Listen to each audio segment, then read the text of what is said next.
Production funding for this program is made possible in part by the WKNO Production Fund, the WKNO Endowment Fund, and by viewers like you. Thank you.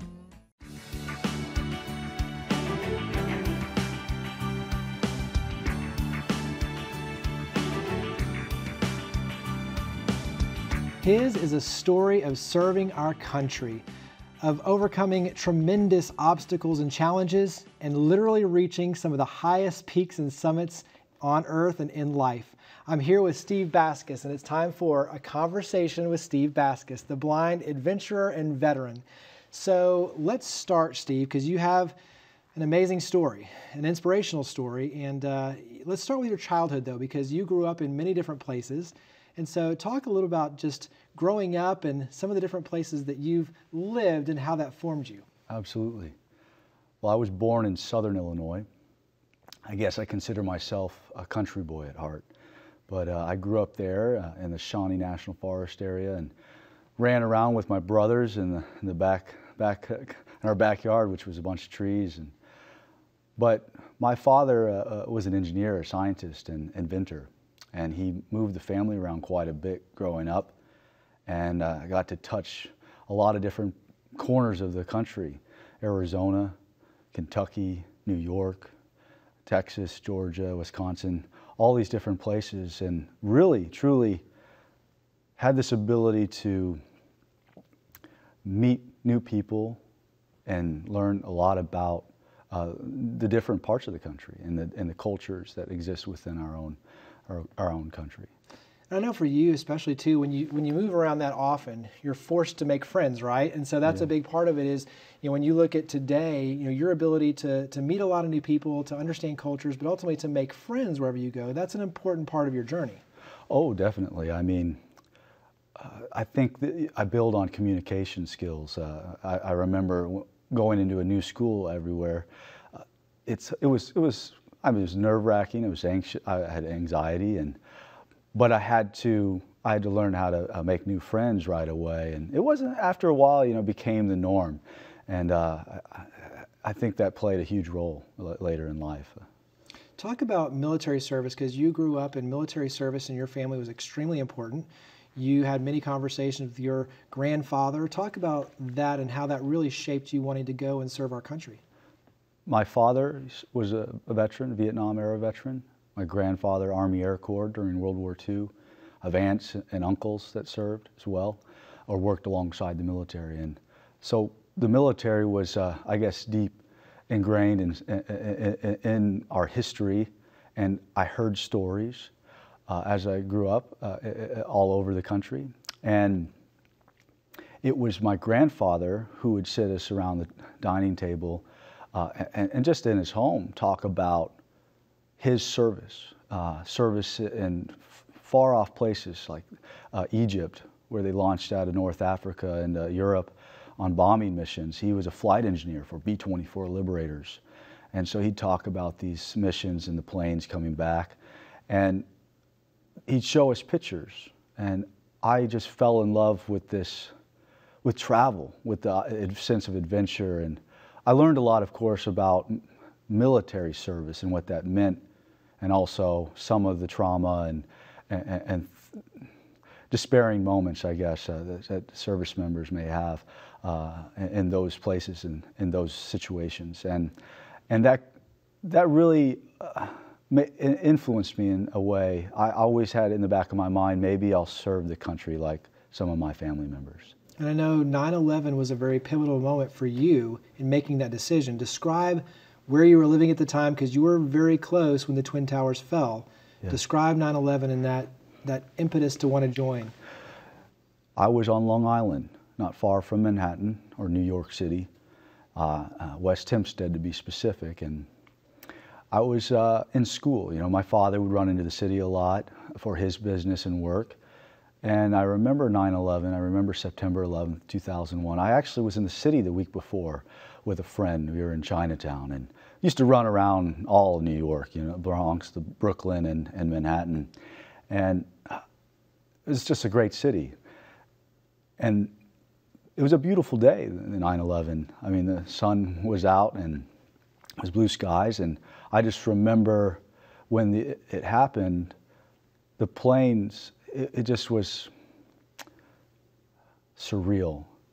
And I had friends and people in our community that had lost people that day, and watching people cross themselves and jump from the towers truly had an effect, I think, on the world and our country as well as me. I believe I was 14 or 15, 13 at the time, and you know, this full force, the idea of serving the country because it looked as we were going to go to war, it came back into my head and my mind. But it wasn't for 5 years until I had joined and decided what I wanted to do exactly, what I wanted to pursue. And for you, you really were on the path of wanting to be a Green Beret. And so you went and joined the Army, and talk about taking that step, and you know, why a Green Beret? I mean, that's you know, pushing yourself pretty hard, but talk about stepping into the Army. Well, I looked at it like joining the U.S. military. It was a way for me to give back and learn something about the country, as well as my family's history and legacy. I wanted to be maybe, you know, relate in a way. And this idea of being a you know, working within the special operations community, I guess what I'd seen in the media and what I'd read in books and what I'd learned from some veterans who served in the community, it was a challenge. It was, they were professionals, Green Berets or Special Forces. And they had their own budget and training and loyal individuals that would do anything for you as brothers on the front lines, serving together. And I wanted that. I think I wanted to be a professional in the U.S. Army and make it a career. And so the famed Green Berets was something that I was aspiring to, you know, I was aspiring to pursue this bold endeavor, I guess. Now, I mean, whether or not I would have made it is a different story. I never had the chance. I deployed to Iraq, and I was going to build on this idea of serving in the military and understanding maybe, is this the right fit for me? And I was going to volunteer as soon as I returned home. And I had made up my mind when I was in country that in Iraq and Baghdad, doing the work that I was doing at the time, that I wanted to stay in the military and that it was for me, and the challenges were great, and the experiences were going to mean a lot in my life moving forward. But unfortunately, things change. You don't always get to pick and choose. Well, and so that's where obviously the journey starts to take a different turn. And so you're over in Iraq. Talk about, because you have a special mission, you're kind of patrolling, but you're guarding a general, correct? Yes, Brigadier General. So that's your mission. And talk about being in Iraq and what it was like, and then we'll get to the day in May. Absolutely. Well, Iraq was a different world, different place. I remember leaving Texas, flying out of the state of Texas from our base. I remember the last time I saw our country with my own eyes. It was a rainy day, actually. And it was interesting because we had a dedicated aircraft for us, and I was flying with the specific platoon that was working with the command group, or these high-level officers that we were protecting. Our platoon was tasked with that responsibility. And so leaving the country and then flying into a desert region, it was like a wall of heat hitting you. And I'd never felt something quite like that. And it was very bright, so bright, you know, that you needed to wear some sort of protective eyewear. And we, you know, started to work side by side with our unit, the sister unit that was on the ground that was doing the similar thing with a different Army unit. And they were showing us the road. They were showing us the patrols we were going to go on, and the different installations and buildings and parts of the city that we'd visit. And it was all about working with this team, this squad that I was with, 13 or so men, and our goal, our sole responsibility was this Brigadier General and protecting him. And I volunteered for this unit because I heard about it. I had just reached my unit in Fort Hood, Texas, and I wanted to deploy, and this was a ticket actually to deploy faster. I would have stayed home longer, but I ended up going with this unit, and we rolled around Baghdad, different vocational schools and reconstruction projects, power plants, water treatment plants, did morale visits, and I got to see different parts of the city. These places I'd never been to or experienced. I grew up in the United States, and I believe I've had a great life. Up until that point, I had said that to people. I told people that I loved my life and I had a great childhood, and that's why I joined the Army. I felt like I had made the right decision and I knew where I was going. And so when we were over there on the ground, we had all these patrols, and we were tasked with protecting them and providing that inner security. And so whether it was meeting some of the dignitaries, Iraqi dignitaries, and the people that were working on the ground, we would set up these missions and be there in the heart of it. And I think I was learning a little bit about how leadership is and how our government was working and what we were trying to do on the ground with the people. Hearts and minds is what they were telling us at the time. And it was sad. You saw everything. You saw horrible slums and run down and war-torn areas, and you saw these palaces and different things. There's a huge contrast between the super wealthy and the poor, and it was just an interesting experience. Talk about the day. So the day where the IED blows up, sends shrapnel through your vehicle. Tell that story. It was the 13th of May, 2008. I guess in a hostile foreign country, on the other side of the planet in Iraq. We were rolling to this area just north of Baghdad to conduct an operation, and we were going to come back to our base. And on the first half of the mission went well. It was upon our return to our forward operating base that we were attacked. We were, I guess, ambushed. A roadside bomb, an improvised explosive device, was set on the road, and it was to target one of these convoys, which we were in, and we were in the lead vehicle. And there were 4 of us in the vehicle. I had a good friend, my team leader, Staff Sergeant Victor Cota, who was sitting next to me. I could reach out and I could touch him. That's how close he was to me. He was your mentor too. He was like a father. I mean, he was always there for me. Like when we would roll out into sector, we brought snacks, we brought food, brought water, our mission essential equipment and gear, weapon systems and everything else you'd think of. But he would, behind me, he'd sneak up on me, and we'd get these desserts, that were mailed from the country, from great patriots and people back here at home, and he'd surprise me with some food. And, that was the kind of guy he was, and he was just always worried about us and wanted to keep us safe, and that's why we were the lead truck. We were the spearhead, we were the spear tip, and wherever we went, we tried to make the rest of the squad safe. And I loved planning some of the missions and the routes, and working with Victor.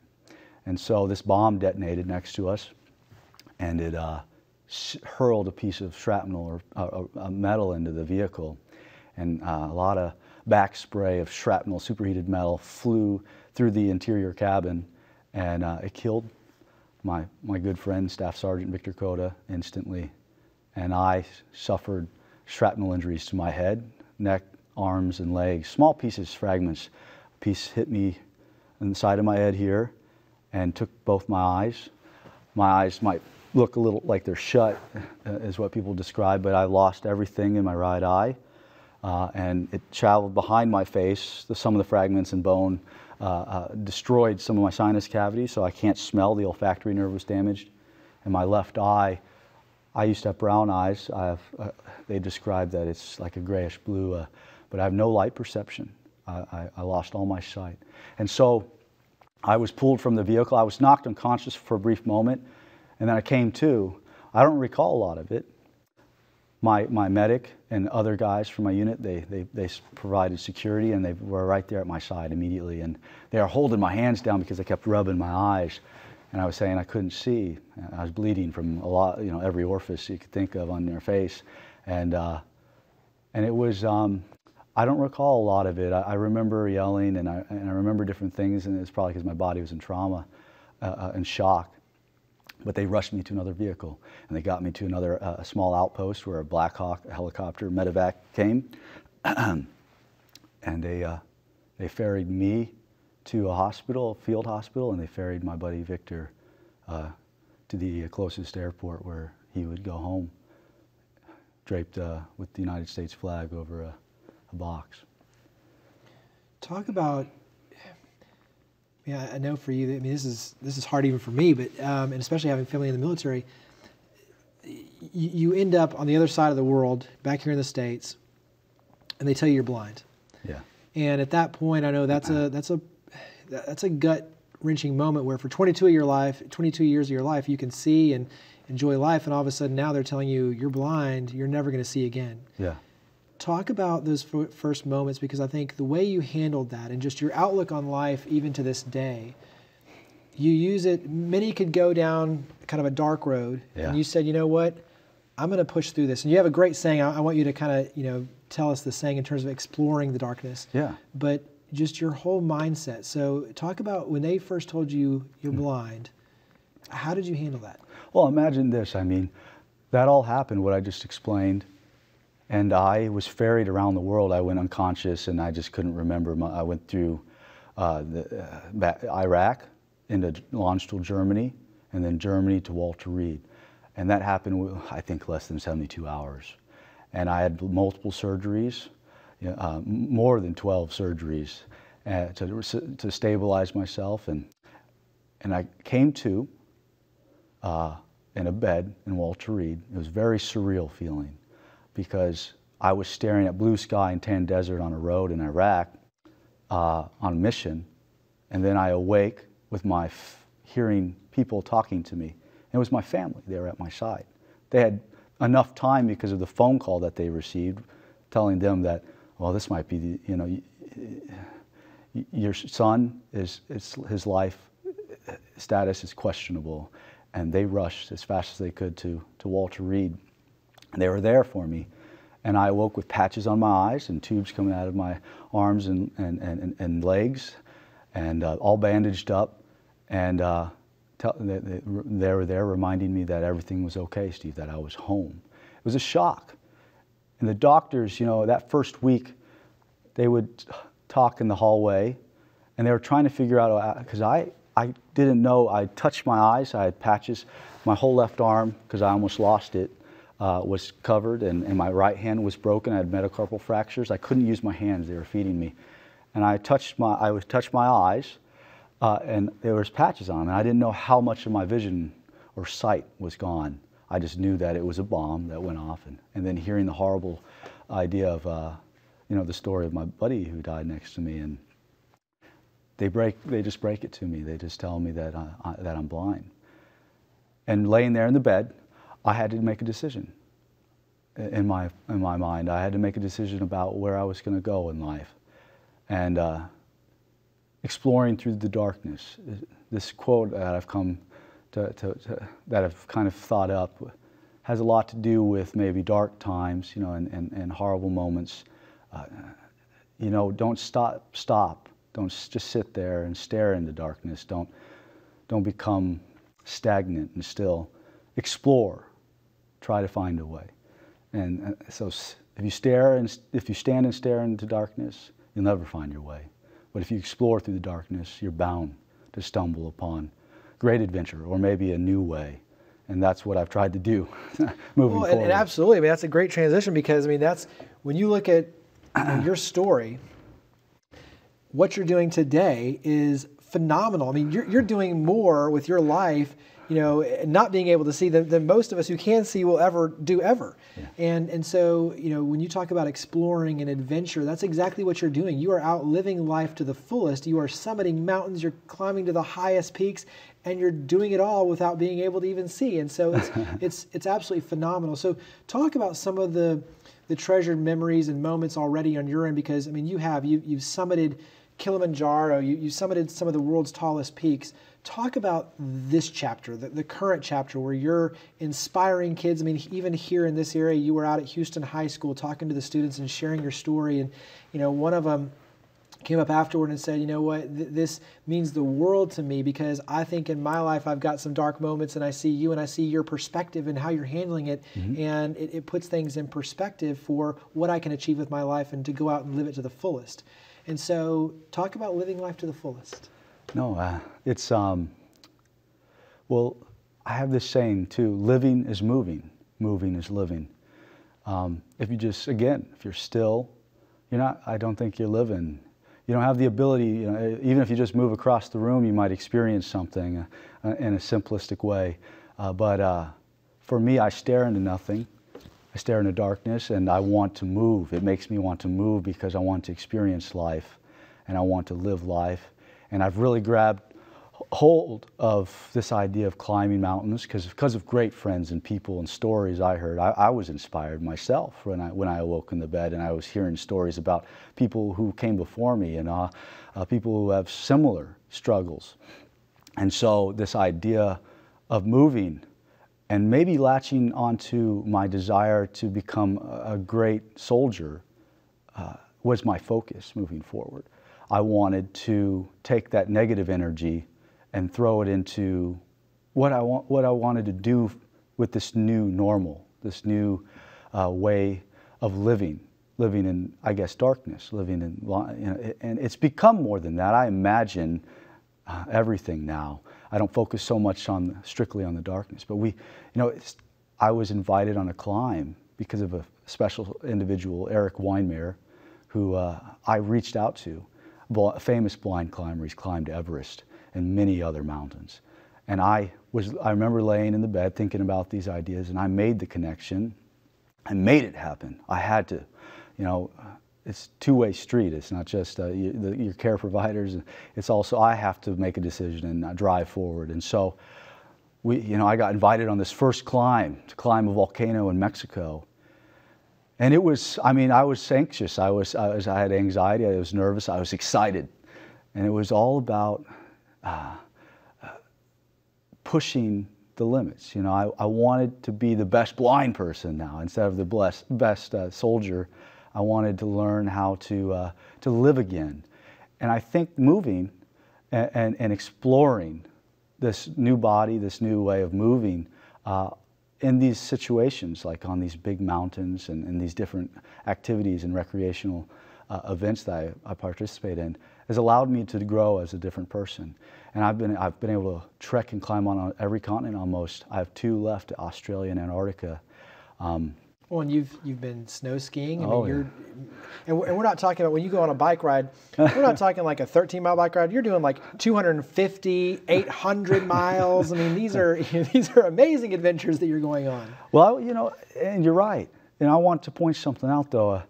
I would not be able to do it without great people who are selfless. My guides quite literally guide me through life. And I've learned through other blind individuals and friends over the years now, because I'm very much part of the community, and I'm passionate about making a difference and changing people's lives. But they've shown me a way. A blind man has shown another blind man the way. And I've been able to go on these great adventures because of my guides. And they guide me. They guide me literally up the mountain and back down the mountain, keep me safe.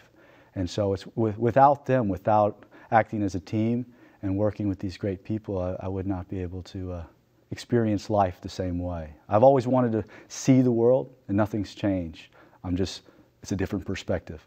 It's a beautiful way of putting it. Talk about where you are today. So 2014, kind of the next chapter in your life is to take your story, take the good that you're experiencing through these amazing journeys, and to be able to help even more. And so you started Blind Endeavors Foundation as the nonprofit. Yes. Talk about the work you're doing there. Well, I'm trying to build this organization, this Blind Endeavors. We're all on a blind path sometimes. We don't know where we're going.